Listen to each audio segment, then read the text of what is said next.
இன்றைக்கி நம்ம சேனலில் நான் ஒரு ட்ரூ ஸ்டோரி தான் சொல்ல போகிறேன். எங்கள் தெருவுக்கு 2 தெரு தள்ளி ஒரு பேக்கரி கடை இருக்குது. அந்த பேக்கரி கடைக்கார தம்பிக்கு ஒரு 35 வயசு இருக்கும். அவர் என்ன பண்ணார்னா, இப்போ ஏப்ரல் மாதம் ஆரம்பிச்சிருச்சு இல்லையா? ஏப்ரல் 1ஆம் தேதியிலேருந்து நிறைய ஸ்கூல்ஸு காலேஜஸ்லாம் கொஞ்சம் லீவ் விட ஆரம்பிச்சிட்டாங்க.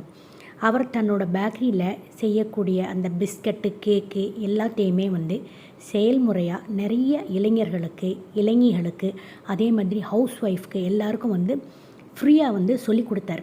அந்த மாதிரி சொல்லி கொடுத்துட்ருக்காரு. இந்த வருஷம்னு இல்லை, அவர் ஒரு 4 வருஷமாகவே இந்த மாதிரி சொல்லி கொடுத்துட்ருக்காரு.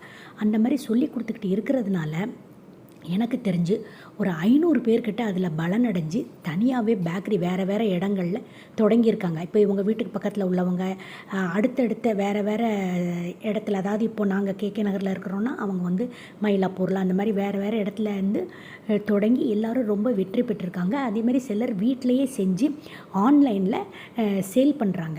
இப்படி ஒரு 200 இளைஞர்கள், ஒரு கொஞ்சம் ஹவுஸ் ஒய்ஃப்ஸு, கொஞ்சம் சின்ன பசங்க, எல்லாருமே கல்யாணமாகாத சின்ன பசங்க எல்லாருக்குமே அவர் அந்த மாதிரி மோட்டிவேட் பண்ணி செயல்முறையை சொல்லி கொடுத்து அவர்களெல்லாம் பயனடைஞ்சிருக்காங்க. இந்த மாதிரி இளைஞர்களை பார்க்கும்போது எனக்கு மனசுக்கு என்ன தோணும்னா, இது மாதிரி நிறைய பேர் வரணும், அடுத்தவங்களுக்கு சொல்லிக் கொடுக்கணும், நிறைய பேரை முன்னேற்றணும் அப்படிங்கிற எண்ணம் வரணும்.